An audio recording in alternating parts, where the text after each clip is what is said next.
Oh, yeah. Yes. Yeah. Which streaming on Netflix, right? Exactly. I was watching it the other night, and it's a great thing to put in the background to fall asleep to, or whatever. You can do anything to the craft, and it never gets old. It's definitely So good. It's like one of those movies where you're just like, it just brings you back to your childhood. Mm-hmm. We are the weirdos, mister. Good one. Good pick, man. Thank you. 5, 4, 3, 2, 1. And now for the movie focus of the week. All right, this week we're talking about Diego's pick, and he wanted to keep it in the 90s. Yeah. And fun. And fun. Yeah, keep it funny, Yeah. keep it lighthearted. 10 things I hate about you. Keeping it in the Shakespeare universe. Yeah, man. I'm a big fan of Shakespeare. Although I picked this over fucking Romeo and Juliet any day. Oh, yeah, same. Any day. No of the hate, week. but yeah, same. Any day of the week. Hey, I'll let you talk about that. I've hated on some movies you picked. Yeah. All right, it's rated PG-13. However, this is kind of pushing it. Yeah. They Yeah. do some stuff and Yes. calling girls bitches a lot. Yeah. Some really like misogynist stuff in there. Yeah, super. Yeah. Where it's like, Definitely. oh, a bunch of girls that can't play their instruments or whatever. Damn. I was like, Heath Ledger. Wow. It was in the script, okay? It's not Heath. Don't pick on the Joker. The film runs at 1 hour and 37 minutes, and it's got a 68 on Rotten, which is pretty fair. Directed by Gil Junger, who really hasn't done too much, nothing big. This was his first film. I know he's big in TV, but looking up his filmography, he hasn't done really anything of substance besides this, which is pretty interesting since I feel like this is pretty coherent and fun, a fun Oh, yeah. film making. Especially like high school films, it's very coherent and great cinematography, and you know, transitions are great. The film stars Julia Stiles, who is just 17. Really? Yeah, when she got cast for this, and that it was basically on a whim. They had auditioned over 200 women, and they couldn't pick somebody who was fit for the part. And I guess because he happened to be in the same town that Julia Stiles was gonna be in, they set up like a little get together with Julia and the director. And he said, when I opened up the door and just like her aesthetic and the way that she shook my hand, I thought to myself, you know, if this girl can read English, she's got the part. Nice. Yeah, so there's an instant connection, which is great. Also starring Heath Ledger, R.I.P. Yes, rest in peace. Gone too soon. What a crazy, because this was his American debut, Was it? Yeah. his first film Nice. over here, and yeah, he totally killed it. He's funny, charismatic. He's likable. Although he is a dick, I feel like he really is good at pulling you in and making you kind of root for him. Yeah. You know, even though he's in the beginning kind of the scumbag of the film. Of course, babyface Joseph Gordon-Levitt, Yeah. Yeah. Yeah. who's always fun to watch. He's good in this one. And Larissa Oleynik, Is that the younger sister? I believe so. Yeah. Okay. And She was already like a teen star. by the yeah, time yeah. this The Secret Life of Alex Mack. That you guys didn't watch that show? Yes, of course, on Nickelodeon. Familiar. There. Boom, boom. Come on, man. So, Diego, tell us why this film, and what's your connection to it? Obviously, this film was like it was 1999. Yep, So one of the fucking Best greatest, years. greatest years in cinema. and obviously this movie I saw, it has a deeper connection with me because it's I saw it with my brother and my sister. Mhm. And I remember watching this movie, and I was like, "Why?" I was like, "I've never seen something like this to this point in my life." I think I was like 10 or 11. And I wasn't really like big into American films like I am now. And so for me, I thought when I first watched it, I was like, "Oh man, this is like what white people party with." I was like, "Damn, I want to go to a white people party. Like they seem pretty cool. All we do in our parties are like somebody's uncle's getting drunk and like giving you beer." And so and I'm being super honest. That was my thinking. I remember for the longest time, me and my brother were like, "Dude, we need a white friend. Like, we need to go to these parties. Like, this is our party. Like, we need to go to." But obviously, I have a nostalgic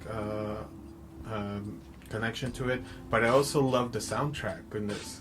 Yeah. The soundtrack was like one that, as I got older in my teens, like it captivated me, and I actually still have the soundtrack on CD, and. When did you buy it? I bought it maybe when I was 15. Okay. No. That's like, I want to say 14. Okay. 14. And my dad gave it for me for my Christmas, as my Christmas present. So it was this, Cruel Intentions and Romeo and Juliet that he gave me for my birthday. For my Christmas. And that was like the best Christmas I think he ever bought me and stuff. Could have done without the Romeo and Juliet, but alright. The soundtrack was so awesome. That's why I wanted it. The Radiohead's good, yeah. And so obviously the connection with that, and now like getting older, most of these actors have gone on to big stuff. I thought it would be cool to see like how back in '99 how Joseph Gordon-Levitt, how Heath Ledger, how Julia Stiles was doing, because then after this she picked up with Steam, so did Heath Ledger. Joseph Gordon-Levitt went kind of like under the radar doing Independence, but then he like hit it out the ballpark in certain movies like Inception and The Dark Knight Rises, and of course his debut Don John as a director. Yeah, 500 Days of Summer, bro. Yeah, 500 Days of Summer. Sorry, I skipped that. That's one of the best. That's one of his best roles, I feel. Yeah. So yeah, I wanted to do that and also keep it fun. The 99s. A lot of people. Well, our demographic kind of knows about the 99 film year, so I wanted to explore a little bit more on that aspect, because I feel that sometimes a lot of films don't get the love from the 99s, Yeah, I agree. Respect it. Yeah. So that's basically this was your introduction into kind of American cinema. Right? Yeah, because I've seen like the remake cartoons, like we were talking about the Flintstones, talking about different like stuff like that, and I was just like, oh, that's like all right, whatever. But I wasn't really into American films at all. Like I really didn't care for American films. All I liked was video game films. Of course, Mortal Kombat was around that time, and Mortal Kombat Annihilation, which, think about it, I was a little bit of an idiot back in the day. And I was thinking that was like the shit.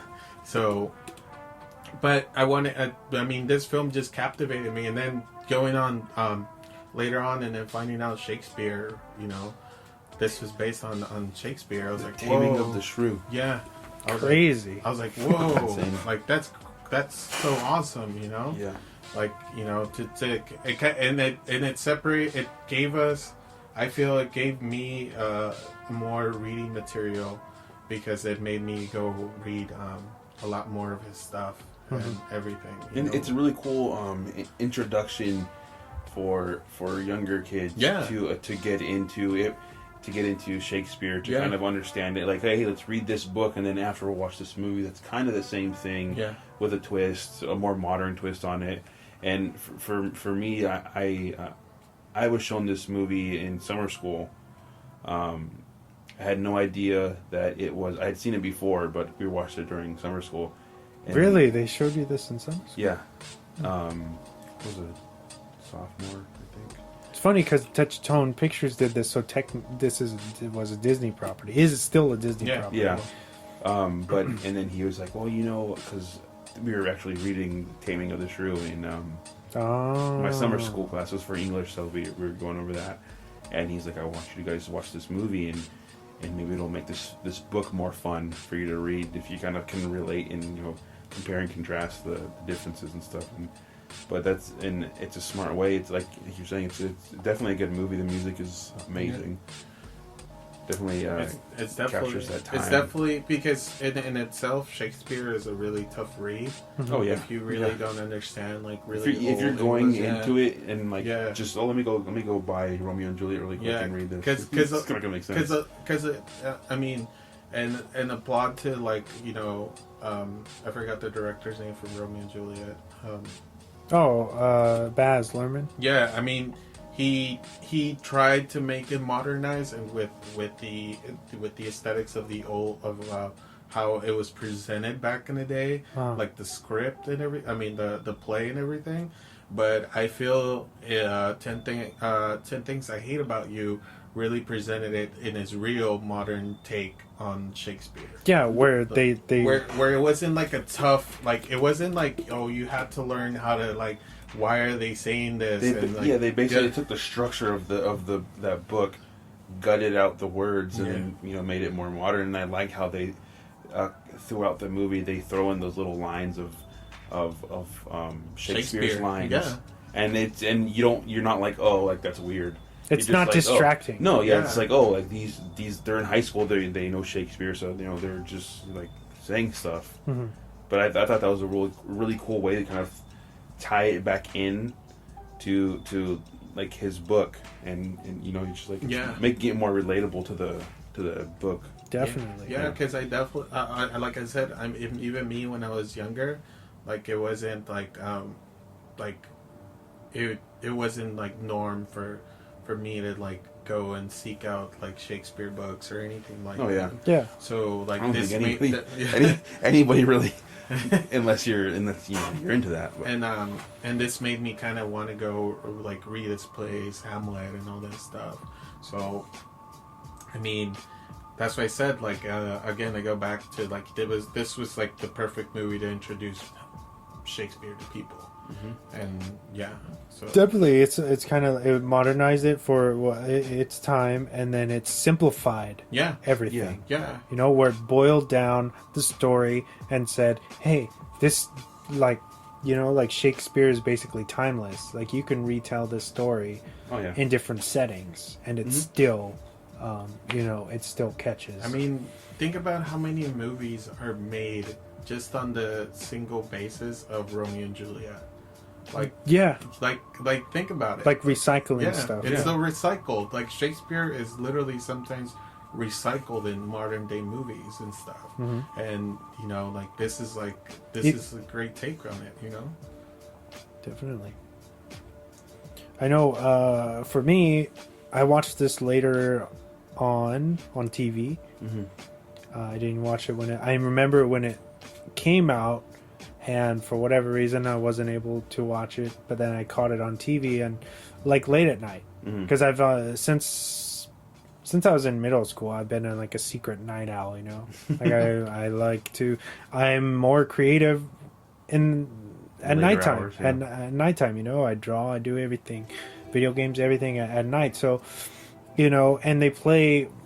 I don't know how it is now because I don't watch television too much nowadays, but back then they would show really obscure stuff late at night. Mm-hmm. And I remember I watched 10 Things I Hate About You for the first time on USA. Oh, okay. And I fell in love with it. I was like, "What? Oh, this this movie has been this good this whole time." Yeah. And I never checked it out. Damn, I've been missing out, And it really, it was really a great experience because I feel like, for whatever reason, I'm kind of really picky on my comedy, and this kind of hits all those beats. Yeah. As cheesy and weird as it is,